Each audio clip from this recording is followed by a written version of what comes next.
నమస్తే, welcome to BCN news. నా పేరు మానస. ముందుగా ముఖ్యాంశాలు. టీడీపీ పార్లమెంట్ నియోజకవర్గ కమిటీల ఏర్పాటుపై సీఎం చంద్రబాబు సమీక్ష.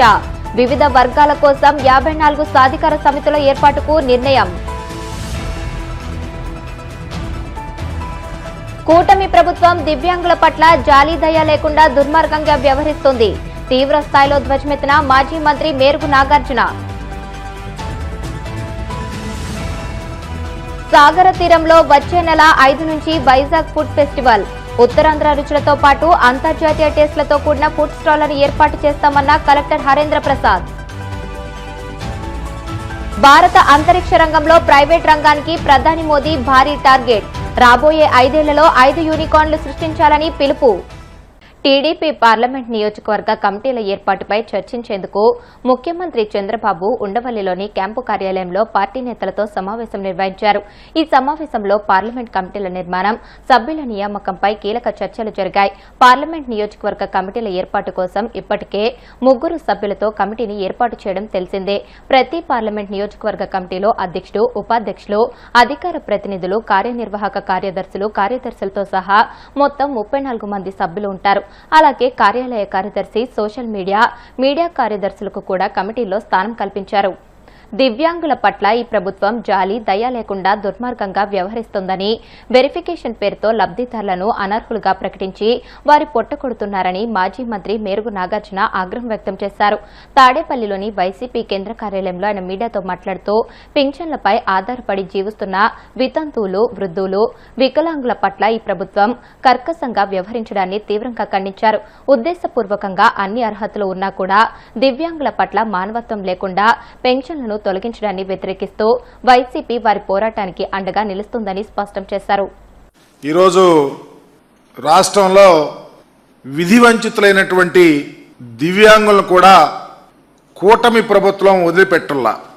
ఒకప్పుడు అర్హతే ప్రామాణికంగా జగన్మోహన్ రెడ్డి గారు ముఖ్యమంత్రిగా ఉన్నప్పుడు లక్షల మందికి, దివ్యాంగులకైతేనేమి, వృద్ధులకైతేనేమి, వికలాంగులకైతేనేమి, వితంతువులకైతేనేమి పెన్షన్ అనేది జారీ చేసి వాళ్ళ కుటుంబాల్లో ఒక ధైర్యాన్ని, ఒక భరోసాను, మాకు జగన్మోహన్ రెడ్డి గారు ఉన్నారు, మాకు అండగా ఉన్నారు అని ఒక భరోసాను కల్పించినటువంటి ప్రభుత్వం జగన్మోహన్ రెడ్డి గారి ప్రభుత్వం.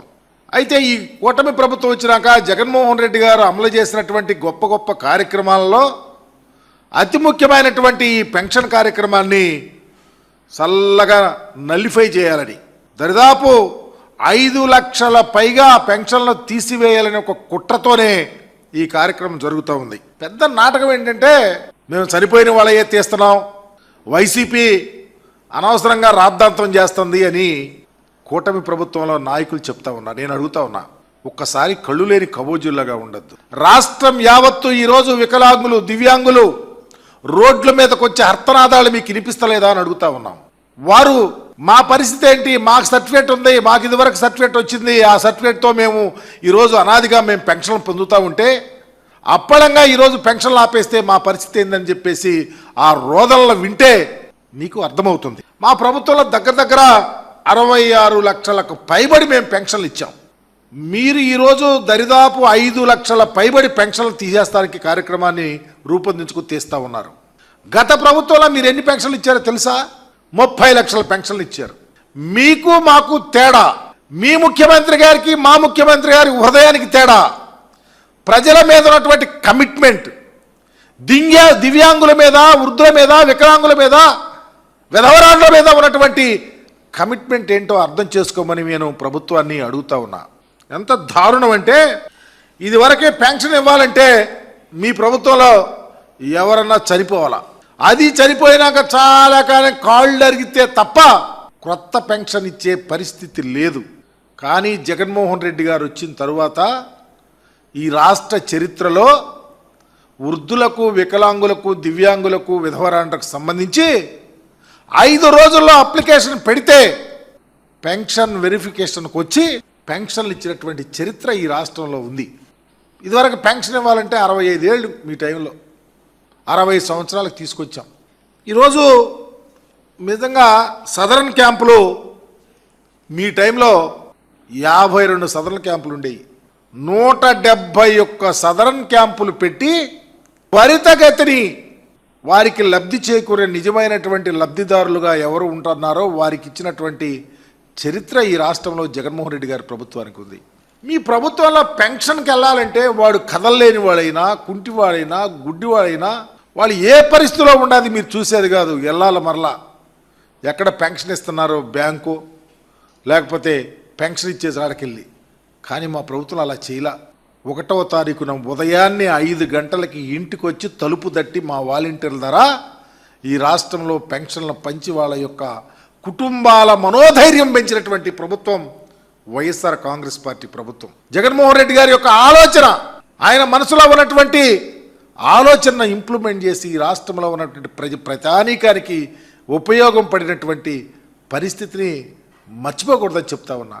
మేము పెన్షన్లు ఇవ్వాలనే తపన, ఆదుకోవాలనే తపన, ఎవరికి అన్యాయం జరగకూడదని తపన, అర్హులు లబ్ధిదారులు ఎవరు ఉంటే వారికి అర్హతే ప్రామాణికంగా ఇవ్వాలనే తపనతో మా ప్రభుత్వం పనిచేస్తే మీ ప్రభుత్వం ఎగ్గొట్టాలని, కత్తిరేయాలని, ఎవరైనా పర్లేదు తీసేయాలని అలవి కాని వాగ్దానాలు ఇచ్చి ఏదో ఒక రకంగా ఈ డబ్బులు చూయించుకోవటానికి ఈ యొక్క కడు పేదరికంలో ఉన్నటువంటి అనేక బాధలు అనుభవిస్తున్నటువంటి వీరి నోటికాడ డబ్బులు ఆపుతా ఉన్నారంటే మీ ప్రభుత్వము, మీ ముఖ్యమంత్రి గారి యొక్క పనితరానికి నిలువుటద్దమని చెప్తా ఉన్నా.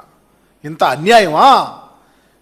ఈ రాష్ట్రంలో జగన్మోహన్ రెడ్డి గారు తీసుకొచ్చిన గొప్ప గొప్ప కార్యక్రమాల్లో అతి ముఖ్యమైన కార్యక్రమం కాలు చేయలేనివాడు, కళ్ళు కనపడినవాడు, వికలాంగులు, వృద్ధులు, పేదవారు ఆ డబ్బులు వస్తేనే, 6,000 వస్తేనే, 5,000 ఆ 10,000 వస్తేనే కుటుంబాన్ని నడుపుకోవాలని ఎదురు చూసేవారి నోటికాడ గడ్డేస్తుంటే మీరు ఆ ప్రకాశం జిల్లాలో ఉన్న మంత్రిని ఛాలెంజ్ చేసి చెప్తా ఉన్నా, దమ్ముంటే సోమవారం కలెక్టర్ ఆఫీస్ దగ్గర మేము అర్హత ఉండి పెన్షన్లు తీసివేయబడినట్టు వారిని తీసుకొస్తాం, నువ్వు వచ్చి సమాధానం చెప్తాకి సిద్ధంగా ఉండమని తెలియపరుస్తా ఉన్నా.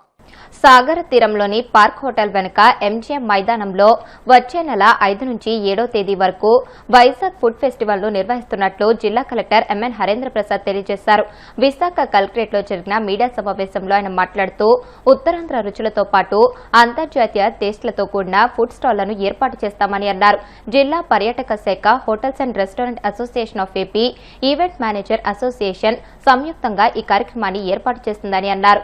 3 రోజుల పాటు సాయంత్రం 6 నుంచి రాత్రి 10 గంటల వరకు సుమారు 30 స్టాళ్లలో అన్ని రకాల ఆహార పదార్థాలు లభిస్తాయని అన్నారు. ఉత్తరాంధ్రలో వారసత్వంగా వచ్చే వంటలు, అంతర్జాతీయ రుచులు, ఆర్గానిక్ పంటతో వంటకాలు ప్రజలకు అందుబాటులో ఉంటాయని అన్నారు. అనంతరం ఫుడ్ ఫెస్టివల్ వాల్ పోస్టర్ను కలెక్టర్, ఇతర ప్రతినిధులు ఆవిష్కరించారు. విశాఖపట్నంలో రాబోయే సెప్టెంబర్ 5, 6, 7వ తారీఖు ద వైజాగ్ ఫుడ్ ఫెస్టివల్ అనే పేరుతో ఒక పెద్ద స్థాయిలో ఫుడ్ ఫెస్టివల్ అనేది ఏపీటీడీసీ మరియు tours and travels association, hotels association, అదేవిధంగా ఈవెంట్ మేనేజర్స్ అసోసియేషన్ ఆధ్వర్యంలో జరుగుతుంది. ఈ కార్యక్రమంలో దాదాపు 30 పైన హోటల్స్ పాల్గొని వివిధ క్విజైన్స్, both Indian as well as international క్విజైన్ సంబంధించిన రకరకాల ఫుడ్స్ అందుబాటులో తీసుకురావడం జరుగుతుంది. ఈ కార్యక్రమం ద్వారా ఎకనామిక్ యాక్టివిటీని, అదేవిధంగా టూరిస్ట్ యాక్టివిటీ విశాఖపట్నంలో ప్రమోట్ చేసే విధంగా వివిధ కల్చరల్ యాక్టివిటీస్తో పాటు ఈ ఫుడ్ ఫెస్టివల్ కూడా చేపట్టడం జరుగుతుంది. ఈ కార్యక్రమం మన విఎంఆర్డీఏ ఎంజిఎం పార్క్లో చేపట్టడం జరుగుతుంది. ఆర్కే బీచ్లో ఉన్న VMRDA park next park hotel ఈ కార్యక్రమం అనేది జరుగుతుంది. 3 రోజుల పాటు ప్రతిరోజు కూడా వివిధ కల్చరల్ యాక్టివిటీస్తో ఈ ఫుడ్ ఫెస్టివల్ అనేది చెప్పడం జరుగుతుంది. విశాఖపట్నం ప్రజలే మాత్రమే కాకుండా ఉత్తరాంధ్ర ప్రజలందరూ కూడా దీంట్లో పార్టిసిపేట్ చేసి వారు ఒక కొత్త నూతన ఫుడ్ ఎక్స్పీరియన్స్ని మీరు ఎంజాయ్ చేయవలసిగా ఈ సందర్భంగా కోరుతున్నాను. దీంట్లో భాగంగా, ఈ ఫుడ్ ఫెస్టివల్లో భాగంగా మన జిల్లాలో ఉన్న షెఫ్స్ అందరికీ కూడా సన్ స్కూల్ వారు ఒక స్పాన్సర్షిప్తో మనము ఒక కాంటెస్ట్ కూడా కండక్ట్ చేయడం జరుగుతుంది. షెఫ్స్ మధ్యలో కాంటెస్ట్ చేయడం జరుగుతుంది.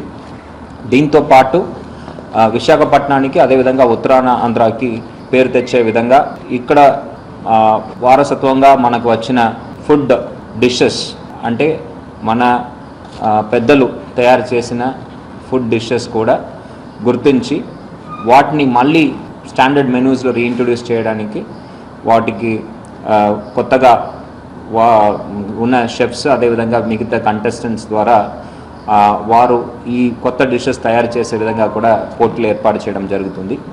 దీని ద్వారా ఒక్క వైజాగ్ బ్రాండ్ అనేది దేశవ్యాప్తంగా కాకుండా మొత్తం ఇంటర్నేషనల్ లెవెల్లో తీసుకువెళ్ళడానికి ప్రయత్నం చేస్తున్నాము.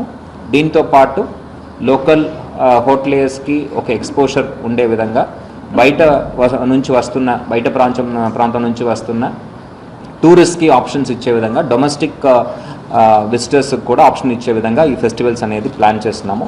దీన్ని ప్రజలందరూ కూడా ప్రోత్సహించాలని ఈ సందర్భంగా మిమ్మల్ని అందరూ కూడా కోరుతున్నాము.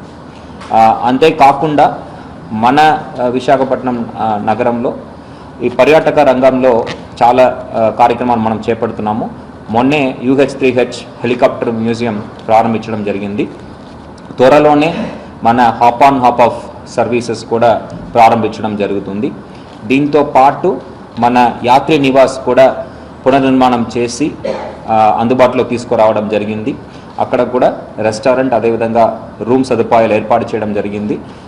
వాటిని యొక్క బుకింగ్ కూడా ఆన్లైన్ ద్వారా మీరు చేసుకోవడానికి సిద్ధం చేయడం జరిగింది. ప్రజలు ఎప్పుడు కూడా మీరు ఆ బుకింగ్ అనేది కూడా చేసుకొని విశాఖపట్నం నగరం యొక్క అందాన్ని మీరు వచ్చి చూడడానికి అవకాశం ఉంటుందని ఈ సందర్భంగా తెలియజేస్తున్నాను. బీజేపీ రాష్ట్ర కార్యదర్శిగా నియమితులైన సీనియర్ నాయకురాలు తాడేపల్లిగూడెం మాజీ కౌన్సిలర్ భోగిరెడ్డి ఆదిలక్ష్మిని పలువురు బీజేపీ నాయకులు అభినందించారు. బీజేపీ జిల్లా అధ్యక్షురాలు అయినంపూడి శ్రీదేవి, నియోజకవర్గ బీజేపీ ఇన్ఛార్జ్ ఈతకోట తాతాజీ, పట్టణ బీజేపీ అధ్యక్షుడు దువ్వ శ్రీనివాస్, జిల్లా కార్యదర్శి దత్తు ప్రసాద్ తదితరులు ఆమెను ఘనంగా సన్మానించారు. ఈ సందర్భంగా ఆమె మాట్లాడుతూ కష్టపడి పనిచేసే వారికి బీజేపీలో ఎప్పటికైనా సముచిత స్థానం దక్కుతుందని తెలియజేశారు. భారతీయ జనతా పార్టీ రాష్ట్ర కార్యదర్శిగా నాకు ఈ అవకాశం కల్పించిన మన పశ్చిమ గోదావరి జిల్లా బీజేపీ అధ్యక్షురాలు శ్రీమతి అయినంపూడి శ్రీదేవి గారికి, అదేవిధంగా బీజేపీ రాష్ట్ర అధ్యక్షులు శ్రీ పివిఎన్ మాధవ్ గారికి, కేంద్ర మంత్రివర్యులు సోదరులు శ్రీ భూపతిరాజు శ్రీనివాస్ వర్మ గారికి, అదేవిధంగా రాజ్యసభ సభ్యులు శ్రీ పాకా సత్యనారాయణ గారికి అందరికీ కూడా హృదయపూర్వక ధన్యవాదాలు తెలియజేస్తున్నాను. వారు నాపై నమ్మకం ఉంచి నాకు ఈ బాధ్యత అప్పగించినందుకు నేను తప్పనిసరిగా బాగా పనిచేసి పార్టీ అభివృద్ధికి నేను కృషి చేస్తానని నేను తెలియజేస్తున్నాను. భారతీయ జనతా పార్టీ సారథ్యం అని రాష్ట్ర అధ్యక్షులు వారు మొత్తం రాష్ట్ర వ్యాప్తంగా యాత్ర చేస్తున్నారు. దానిలో భాగంగా వచ్చే నెల 2వ తారీఖున పశ్చిమ గోదావరి జిల్లా వస్తున్నారు. ఆ కార్యక్రమం ఏర్పాట్ల కోసం వచ్చి జిల్లా అధ్యక్షురాలు కార్యకర్తలందరికీ స్ఫూర్తినిచ్చి ఏ విధంగా అక్కడికి తరలి వెళ్ళాలనే అంశాలపై మార్గదర్శనం చేశారు. వారికి మా హృదయపూర్వక ధన్యవాదాలు తెలియజేస్తున్నాను. ఇప్పుడు కాసేపు ప్రకటనలు.